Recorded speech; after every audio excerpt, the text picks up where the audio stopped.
నమస్తే. తెలంగాణలో కాంగ్రెస్ పార్టీకి కొత్త అధ్యక్షుడు ఎవరన్నటువంటి దానిపైన ఉత్కంఠమైనటువంటి పరిస్థితి కనపడతా ఉంది. దీనిలో కీలకంగా నలుగురు ఐదుగురు పేర్లు ప్రధానంగా వినపడుతున్నటువంటి సందర్భంలో అసలు ఎవరు ఊహించినటువంటి పేరు తెర మీదకి రావడం జరిగింది. ఇప్పటికే రకరకాలైనటువంటి ఈక్వేషన్స్ని పరిగణలోకి తీసుకున్నటువంటి కాంగ్రెస్ పార్టీ అధిష్టానం ఏఐసిసి ఒక నిర్ణయానికి వచ్చినట్టుగా స్పష్టంగా అర్థమవుతా ఉంది. ఈ యొక్క నిర్ణయాన్ని వచ్చేటువంటి ఏదైతే ఆగస్టు ఇప్పుడు ఈ మంత్ ఎండింగు వచ్చేటువంటి నెల మొదటి వారంలోనే ఈ యొక్క కొత్త అధ్యక్షుడు ఎవరు అనేటువంటి దాన్ని ప్రకటన చేయబోతా ఉంది ఏఐసిసి. మరో పక్కన తెలంగాణ రాష్ట్రంలో ఉన్నటువంటి కాంగ్రెస్ పార్టీ అనేది తెలుస్తుంది. దీనిలో ప్రధానంగా రకరకాలైనటువంటి పేర్లపైన ఊహాగానాలు వచ్చినటువంటి సందర్భాన్ని మనం చూసుకోవడం జరిగింది. దీంట్లో ఒక పక్కన తెలంగాణ రాష్ట్రంలో కాంగ్రెస్ పార్టీ అధికారంలో ఉంది. కాంగ్రెస్ పార్టీ ముఖ్యమంత్రి కాంగ్రెస్ పార్టీ తెలంగాణ రాష్ట్రంలో అధికారంలోకి వచ్చిన తర్వాత రెడ్డి సామాజిక వర్గానికి చెందినటువంటి రేవంత్ రెడ్డి ముఖ్యమంత్రిగా కావడం జరిగింది. అంతకుముందు అదే రెడ్డి సామాజిక వర్గానికి చెందినటువంటి ఇదే రేవంత్ రెడ్డి పిసిసి అధ్యక్షుడిగా పనిచేస్తున్నటువంటి సందర్భం.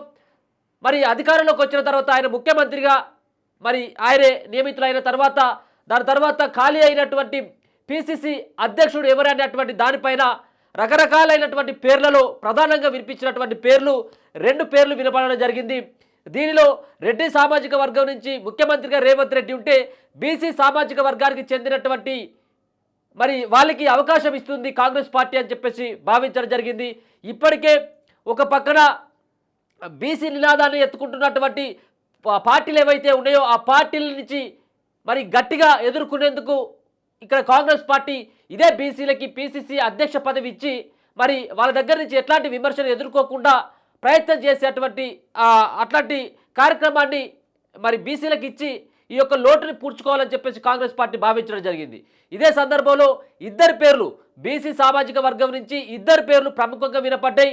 దాంట్లో ముఖ్యంగా ఎమ్మెల్సీ ఎవరైతే ఉన్నారో ఎన్ఎస్యుఐ రాష్ట్ర అధ్యక్షుడిగా పనిచేసినటువంటి అనుభవం ఉన్నటువంటి ఇప్పుడు ప్రజెంట్ ఎమ్మెల్సీగా ఉన్నటువంటి ఎవరైతే మహేష్ కుమార్ గౌడ్ ఉన్నారో మహేష్ కుమార్ గౌడ్ పేరు ప్రముఖంగా వినపడడం జరిగింది. ఈయనే రేవంత్ రెడ్డికి అత్యంత సన్నిహితుడు అని చెప్పేసి చెప్పడం జరిగింది. కాబట్టి ఖచ్చితంగా మహేష్ కుమార్ గౌడ్కి కన్ఫామ్గా దీంట్లో పోటీలో ఎవరు ఉండరు, ఇక్కడ ఈయనకు పోటీ ఎవరు ఉండరు కావచ్చు అని చెప్పేసి అందరూ భావించడం జరిగింది. ఇదే సందర్భంలో మరొక పేరు ఏఐసిసి అగ్రనేతలతో సత్సంబంధాలు ఉన్నటువంటి మధుయాష్కి గౌడ్ పేరు కూడా ఇద్దరు గౌడ సామాజిక వర్గానికి చెందినటువంటి వ్యక్తులే.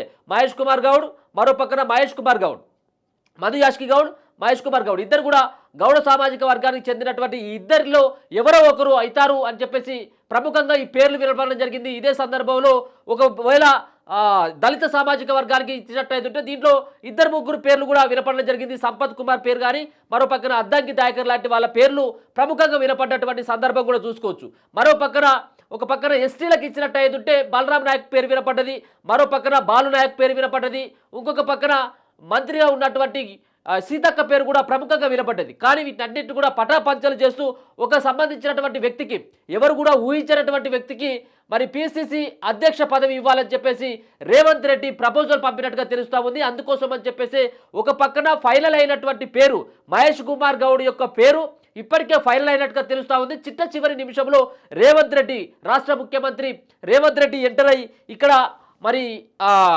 ఏదైతే బీసీలకు కాకుండా ఎస్టీ సామాజిక వర్గానికి చెందినటువంటి వ్యక్తికి కనుక పిసిసి అధ్యక్ష బాధ్యతలు అప్పగించినట్టయితే రాష్ట్రంలో చెప్పుకోవడానికి వీలుంటుంది. ఒక వెనుకబడినటువంటి ఏదైతే ఎస్టీ సామాజిక వర్గం ఉందో ఎస్టీ సామాజిక వర్గానికి ఇస్తే రాష్ట్రంలో ఏదైతే ముందుగా రాష్ట్ర అధ్యక్షుడిగా కాంగ్రెస్ పార్టీకి ఒక ఎస్టీ సామాజిక వర్గం నుంచి మొదటిసారిగా అవకాశం ఇచ్చినటువంటి వాళ్ళం అవుతాం.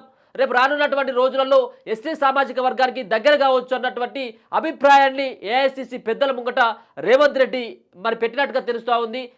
అందుకోసం అని చెప్పేసి పిసిసి అధ్యక్ష పదవి ఇంకా నాన్సుదు వస్తూ ఉంది. ఇంకా వారం రోజులలో ఫైనల్ అయ్యేటువంటి అవకాశం కనపడతా ఉంది. సరే, ఏదేమైనప్పటికీ కూడా అధ్యక్షుడిగా ఉండాలని తెలంగాణ రాష్ట్రంలో కాంగ్రెస్ పార్టీ అధికారంలో రాకంటే ముందు ఏదైతే చాలామంది పేర్లు కొంత వినపడ్డప్పటికీ మీరు పిసిసి అధ్యక్షుడిగా ఉండండి అని చెప్పేసి ఏఐసిసి నుంచి కూడా చెప్పినప్పటికీ కొంతమంది దాన్ని దాటవేసేటువంటి ప్రయత్నం చేయడం జరిగింది. కానీ తెలంగాణ రాష్ట్రంలో కాంగ్రెస్ పార్టీ అధికారంలోకి వచ్చినటువంటి దశలో మరి పిసిసి అధ్యక్ష పదవికి చాలామంది కూడా పోటీ పడతా ఉన్నారు. మంత్రులు సైతం కూడా పోటీ పడతా ఉన్నారు. పార్టీలో ఉన్నటువంటి కీలకమైనటువంటి ఒక నేత నాకు మంత్రి పదవి లేకపోయినా పర్లేదు, నాకు పిసిసి అధ్యక్ష పదవి ఇవ్వాలని చెప్పేసి కూడా పట్టుబడుతున్నటువంటి సందర్భాన్ని కూడా చూసుకోవచ్చు. దాంట్లో భాగంగానే మంత్రి పొన్నం ప్రభాకర్ పేరు కూడా బీసీ క్యాడర్కు చెందినటువంటి బీసీ లీడర్గా పేరున్నటువంటి మంత్రి పొన్నం ప్రభాకర్ సైతం ఈ యొక్క పిసిసి అధ్యక్ష బరిలోకి అధ్యక్ష రేసులో ఆయన ఉన్నట్టుగా తెలుస్తూ ఉంది. సరే, ఏదేమైనప్పటికీ కూడా చాలామంది వ్యక్తులు కూడా పిసిసి అధ్యక్షుడిగా తాను అని చెప్పేసి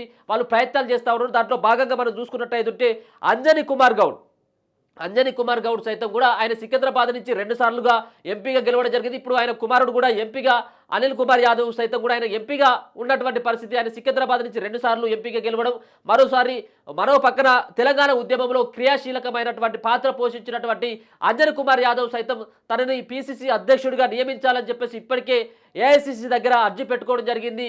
ఏఐసిసి పెద్దలను కూడా కలవడం జరిగింది. సుమారుగా 20 నుంచి 25 రోజుల పాటు ఢిల్లీలోనే మకాం వేసి మరి అక్కడ ఉన్నటువంటి నార్త్ సంబంధించినటువంటి పొలిటీషియన్స్ ఎవరైనా ఉన్నారో, ఏదైతే ఈయన యాదవ సామాజిక వర్గానికి చెందినటువంటి వ్యక్తి కాబట్టి అక్కడ అఖిలేష్ యాదవ్ తోటి ఆయనే మరి వాళ్ళు ఇండియా కూటమిలో భాగస్వామ్యంలో ఉన్నారు కాబట్టి వాళ్ళతోటి చెప్పించుకున్నటువంటి ప్రయత్నం అంజనీ కుమార్ యాదవ్ సైతం కూడా చేసినట్టుగా తెలుస్తూ ఉంది.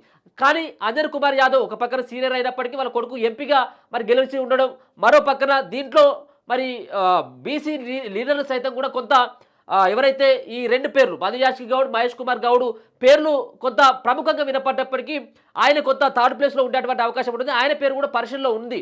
కానీ ఇక్కడ బీసీ లీడర్ల మధ్యలో ఎవరికి ఇచ్చినప్పటికీ కూడా తెలంగాణ రాష్ట్రంలో ఒక బీసీ నినాదంతో వెళ్ళాలని చెప్పేసి భావించినప్పటికీ ఇప్పుడు కీలకమైనటువంటి వాళ్ళు ఎవరైతే ఉన్నారో మహేష్ కుమార్ గౌడ్, మధుయాష్కి గౌడ్, ఇప్పుడున్నటువంటి అంజన్ కుమార్ యాదవ్, మరో పక్కన పొన్నం ప్రభాకర్ మంత్రి, వీళ్ళందరికీ ఇట్లలో ఎవరికి ఇచ్చినప్పటికీ కూడా కొంత నారాజు అయ్యేటువంటి అవకాశం ఉంటుంది అన్నటువంటి భావనతోటి మొత్తానికైతే ఎస్టీ సామాజిక వర్గానికి ఇచ్చినట్టయితే పార్టీ బలోపేతం కోసం మనం రేపు రానున్నటువంటి రోజులలో చెప్పుకునేందుకు ఎస్టీ సామాజిక వర్గానికి ఒక వెనుకబడ్డటువంటి వాళ్ళకి మనం ఇచ్చినట్టుగా అవుతుందని చెప్పేసి పొరిక బలరాం నాయక్ ఎవరైతే మైబాద్ ఎంపీ ఉన్నారో ఆయన వైపున రేవంత్ రెడ్డి మొగ్గు చూపినట్టుగా తెలుస్తూ ఉంది. అయితే కాకుండా ఈయన ఏదైతే బలరాం నాయక్ గతంలో కేంద్ర మంత్రిగా పనిచేసినటువంటి అనుభవం, ప్రజెంట్ ఎంపీగా పనిచేస్తున్నటువంటి పరిస్థితి కూడా చూసుకోవచ్చు.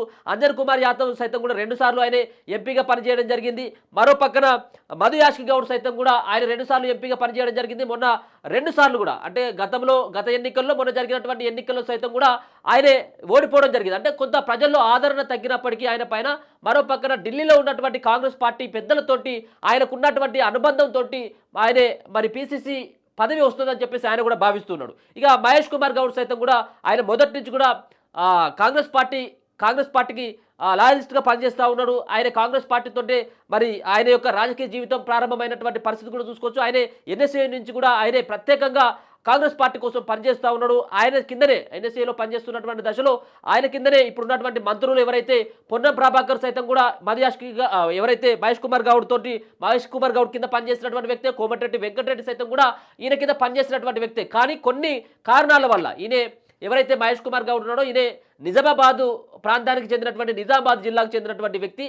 ఇదే నిజామాబాద్ జిల్లాకు సంబంధించినటువంటి అప్పుడున్నటువంటి ఎవరైతే పిసిసి హోదాలో పనిచేసినటువంటి వ్యక్తి ఎవరైతే డి శ్రీనివాస్ ఎవరైతే ఉన్నారో డి శ్రీనివాసు ఆయనను రాజకీయంగా తొక్కేటువంటి ప్రయత్నం చేసిండు కాబట్టి ఆయన కొంత రాజకీయాలకి కొంత ఆయన పబ్లిక్కి కనపడలేదు. కానీ ఆయనే దాని తర్వాత ఈయన రాజకీయంగా పుంజుకోవడం, ఆయనే ఏదైతే కాంగ్రెస్ పార్టీ వర్కింగ్ ప్రెసిడెంట్గా పనిచేస్తున్నటువంటి దశలో ఆయనే ఏరులోకి రావడం జరిగింది. ఆయన పేరు తెలవడం జరిగింది. ఆయన యొక్క పనితనం కూడా కాంగ్రెస్ పార్టీ గుర్తించడం జరిగింది. ఇదే నేపథ్యంలో ఆయనకు ఎమ్మెల్సీ కూడా ఇవ్వడం జరిగింది. కాబట్టి ఇప్పుడు ఉన్నటువంటి నేపథ్యంలో మహేష్ కుమార్ గౌడ్కైనా లేకపోతే పొరిక బలరాం నాయక్ అయినా ఇచ్చేటువంటి అవకాశం అయితే కనపడతా ఉంది. ఇది ఒక 15 రోజుల ముందే ఈ యొక్క కార్యాచరణ అంతా అయిపోయింది. ఢిల్లీలో ఉన్నటువంటి పెద్దలు సైతం కూడా మహేష్ కుమార్ గౌడ్ యొక్క పేరుని ఫైనల్ చేయడం జరిగింది. కానీ చివరి నిమిషంలో రేవంత్ రెడ్డి ఎంటర్ అయినట్టుగా తెలుస్తూ ఉంది. ఇట్లా కాదు, ఇది కాదు, ఇక్కడ ఒక ఎస్టీ సామాజిక వర్గాన్ని నుంచి బలరాం నాయక్ ఇవ్వాలని చెప్పేసి బలరాం నాయక్కి రేవంత్ రెడ్డి కొంచెం సపోర్ట్ చేసినట్టుగా తెలుస్తూ ఉంది. ఎప్పుడు చూసినప్పుడు కూడా రెడ్డిలు ముఖ్యమంత్రిగా ఉన్నటువంటి సందర్భంలో, ఎందుకంటే వైఎస్ రాజశేఖర రెడ్డి గారు ముఖ్యమంత్రిగా ఉన్నటువంటి సందర్భంలో ఒక బీసీని మరి పిసిసి అధ్యక్షుడిగా నియమించేటువంటి ఆనవాయితీ ఉంది.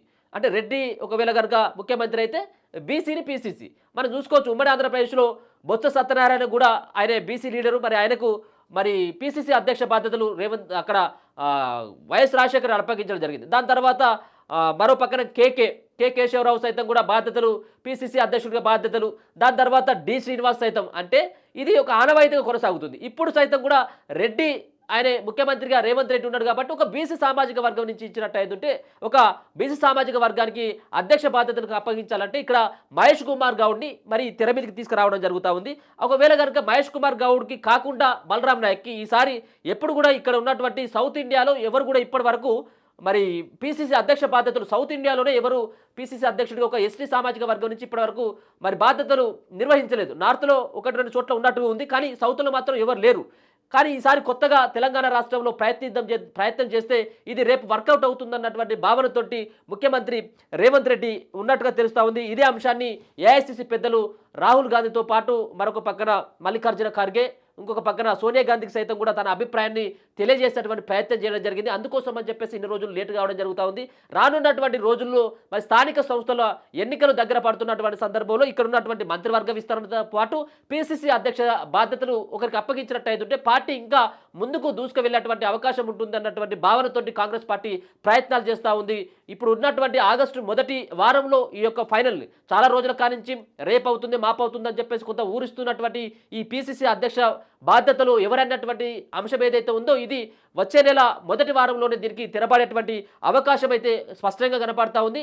ఇంకా ఎస్సీలకు మరి లేదా అంటే ఎస్సీలకు సంబంధించినటువంటి దాంట్లో కొంత సామాజిక పరంగా కొంత టెక్నికల్గా మనం చూసినట్టు ఉంటే బట్టి విక్రమార్క అంటే ఒక ఎస్సీ సామాజిక వర్గం నుంచి బట్టి విక్రమార్క ఉప ముఖ్యమంత్రిగా ఉండడం జరిగింది. స్పీకర్ సైతం కూడా మరి ఆయన ఎస్సీ సామాజిక వర్గానికి చెందినటువంటి వ్యక్తి స్పీకర్గా ఉన్నాడు కాబట్టి ఎస్సీలకు కూడా అవకాశం ఉండేటువంటి పరిస్థితి లేదు. ఎస్సీలకు కూడా ఒకవేళ ఇస్తారేమో అన్నటువంటి భావనతో ఉన్నారు.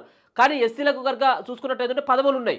ఒక పక్కన ఉప ముఖ్యమంత్రి, మరొక పక్కన అక్కడ ఉన్నటువంటి ఏదైతే స్పీకర్, ఇట్లాంటి పదవులు ఉన్నటువంటి దశలో ఇక ఎవరికి ఉన్నది ఇక బీసీ కన్నా ఇవ్వాలి లేకపోతే ఎస్టీ కన్నా ఇవ్వాలన్నటువంటి భావనతో ఉన్నారు. కాబట్టి ఇప్పుడు ఈ రెండు పేర్లు అయితే ప్రధానంగా వినపడతా ఉన్నాయి. ఒక పక్కన మహేష్ కుమార్ గౌడ్, ఇంకొకటి బలరాం నాయక్.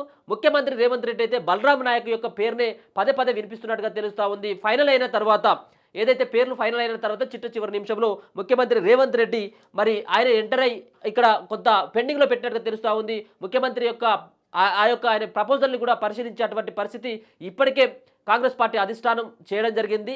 ఇది రేపో మాపో మరి దీనిపైన ఒక క్లారిటీ వచ్చి ఆగస్టు మొదటి వారంలో ఈ యొక్క పూర్తిగా ఎవరు సంబంధించినటువంటి పార్టీకి అధ్యక్షుడు అయితే బాగుంటుందని చెప్పేసి ఏఐసిసి నిర్ణయించేటువంటి అవకాశం అయితే స్పష్టంగా కనబడతా ఉంది. చూస్తూనే ఉండండి మన తొలి వెలుగు.